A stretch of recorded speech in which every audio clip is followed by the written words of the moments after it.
Well, hello everyone and welcome to a brand new video. Today we're going to talk about Deathstroke by Christopher Priest, a very famous book. However, is it as good as people are telling us it is? That's what we're going to find out today in my new review. So, today we're going to talk about Deathstroke Rebirth, and to spoil this review a little bit, it's one of my favorite books. It's really good. It's really good. It's part of the DC Rebirth series, and it really stood out to me as one of the greatest ones. I haven't read all of the series from Rebirth, however, from the ones I've read, this is on the top of it. It's just amazing.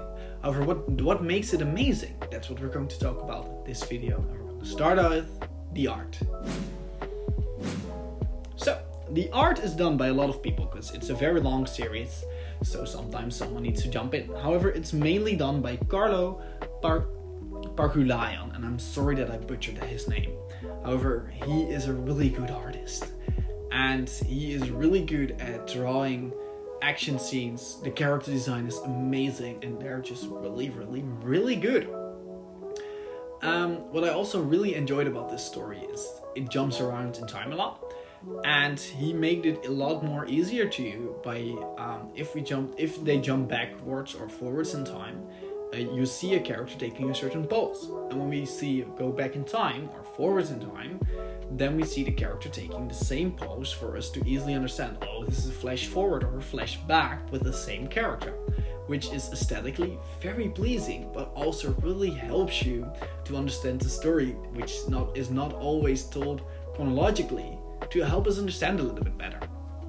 But now we already started talking about the story, so let's just jump into the story.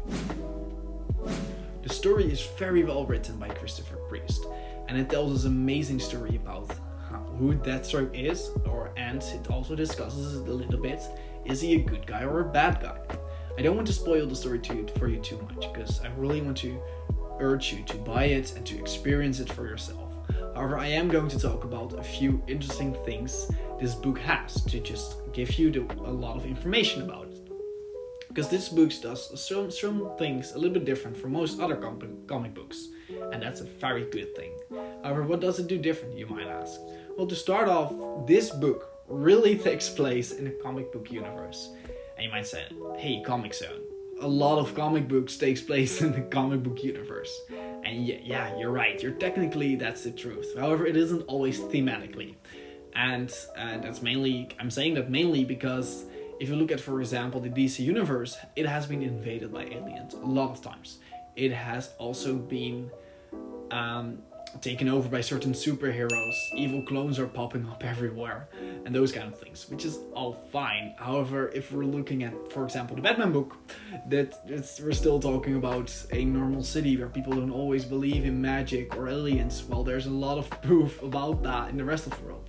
Like, a lot of things would change in comic book worlds, however, they don't always, because it doesn't thematically sit right with certain characters. And that's completely fine. We have to suspend our disbelief sometimes a little bit for us to enjoy a story. However, what Christopher Priest does very well is he makes a story that takes place in a superhero universe. There are superhero team ups around every corner. There are also a lot of people with superhuman powers. Like, not everyone, but there are still quite a lot of them. So not everyone looks up when they see one. There are also evil clones popping up. And what I really like is Christopher Priest doesn't really parody it, because a lot of books who are a little bit mad do that sometimes. It just embraces it. It's like, yeah, that's part of these characters' lives. That's also part of these characters of this world. And I really dig that, how he did that. That was great. It reminded me a little bit about this old TV show called Twin Peaks, which is also a sitcom, not a sitcom, but a soap opera. And it just embraces those cliches it has, like with the dreary music, the weird family relations, and it's just part of that world without really directly parodying it, which is awesome. What I also really enjoyed about this comic book, but it's also kind of a negative part, is it's a very complicated book. It's not always told chronologically, and it's a very mature book, and it expects you to read it very carefully. There's also a lot of military stuff in there, and I might blindly say it, it's a difficult book. Especially for me, I'm like you can hear probably around my accent and the way I talk English, I'm not a native speaker. However, that's for me it made it a little bit more difficult, and I sometimes have to read certain pages. And I've read a lot of people on the internet are kind of the same way, telling me it's a difficult book. So that's something to watch out for if you're just into seeing a simple story about a hitman trying to kill different people. This is not the story. It's way more complex, which is also a very good thing because I like complex, mature, and creative books. However, it is something to be aware of. And then another part this book does really cool is it really goes through phases. Every 1 or 2 trade paperbacks, a new arc starts, or a new event in the book itself, in the story, and new things get introduced. And I really found really funny about this story is every time something new got introduced, I was like, oh, I don't really like this idea, Christopher. I don't think you can pull this off. And in the end, I was really, really enjoying it, and I was always sad to see it go. I'm not going to talk too much about what these events will, but when you're reading it, you will see it. There are a lot of changes that overgo with the characters of this story and a lot of things they will experience, and that's just great. However, if you're interested in this book, there are a few things you need to know before reading it. And to start with, what is the order of the books? Because they're not always numbered. So I'm going to start with you by helping you with that. And it starts off with Deathstroke Volume 1.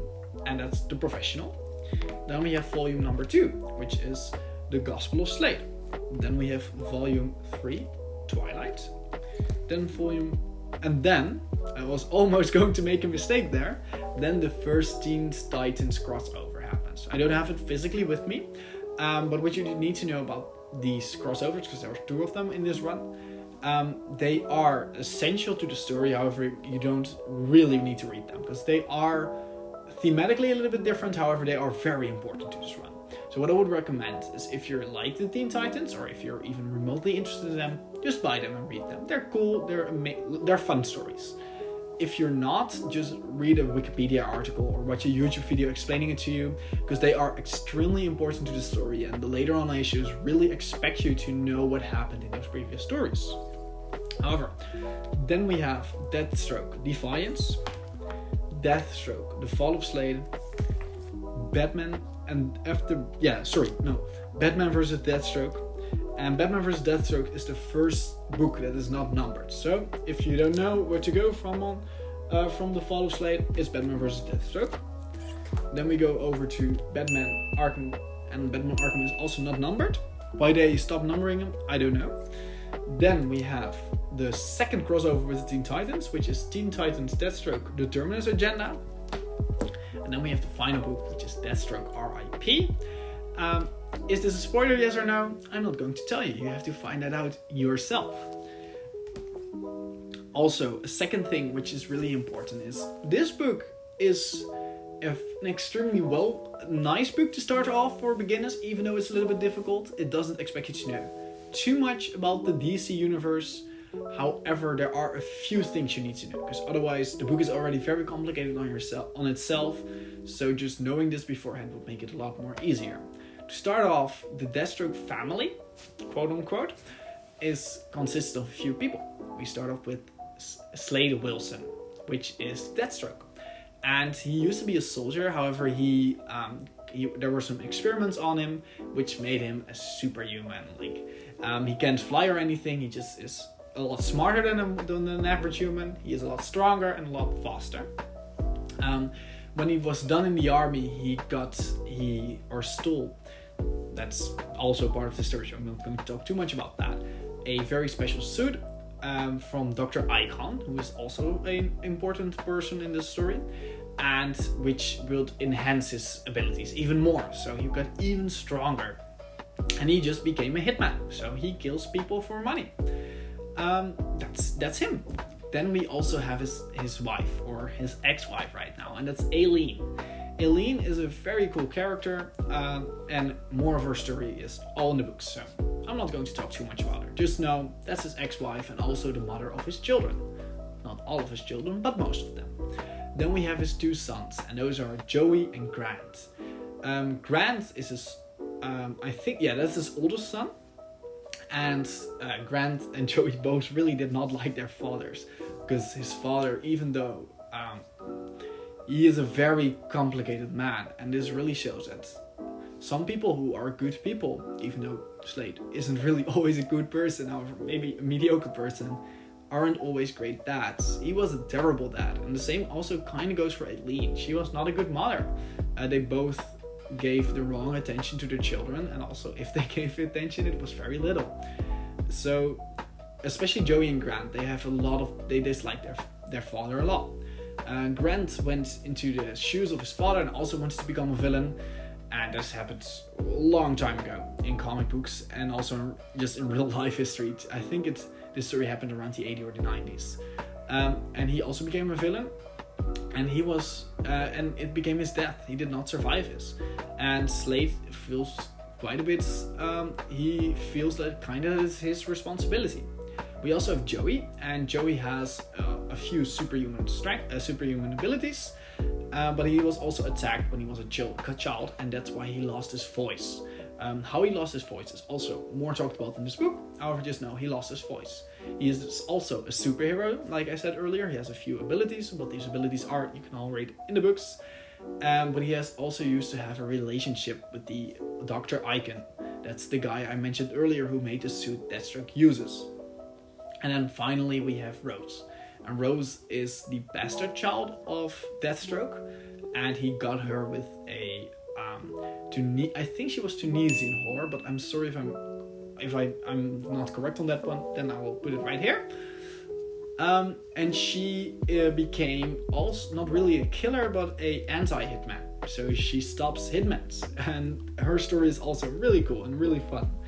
But we also have Wintergreen, and Wintergreen is kind of the Alfred to Deathstroke. However, instead of him working for Deathstroke, they're more equals. They're just buddies, and Wintergreen loves to help Deathstroke during his missions. So those are the important characters you need to know about in this run. And now we're going to go on to the conclusion of this review. This book is simply great. It has amazing art and amazing story, but it is sometimes a little bit difficult to follow.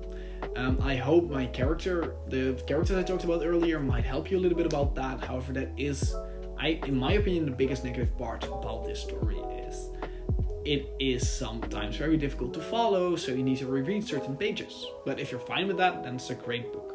But I also really like I said earlier, how Christopher Priest manages to really embrace comic book worlds and the silly things that happen in comic books and use them as an advantage for his story. The last story is a very standard thing that happens in comic books a lot. The evil clone or evil version of genre. This happens quite a lot. Look at the Batman Who Laughs, and all those kind of things. Bizarro Superman, those kind of things. Although Bizarro Superman's not really, but you get what I mean. And the evil clone, he takes the evil clone genre of comic books and tells a very good story about the clone being, or it's not really a clone, but you'll read it, about the other version of Slade being envious of Slade's family and kind of wishing that he could have that family, and it also helps Slade to appreciate what he has. And those kind of things are really great. And also, Christopher Priest really knows how to write characters. Like, these characters in these books are all amazing. I really love the Deathstroke family, and I really love the question that Christopher Priest asked us. Is Deathstroke a good or a bad person? It's just an amazing book. Almost all of it is amazing. There are a few small parts in the story what I don't really like. However, that's also the plus of this story. It changes a lot, so if you don't like a certain part, there's a very big chance that it will get removed or something else will take its place. So, all in all, I think this run is a 9 out of 10 for me. It's simply amazing. Now, I want to thank you for watching this review.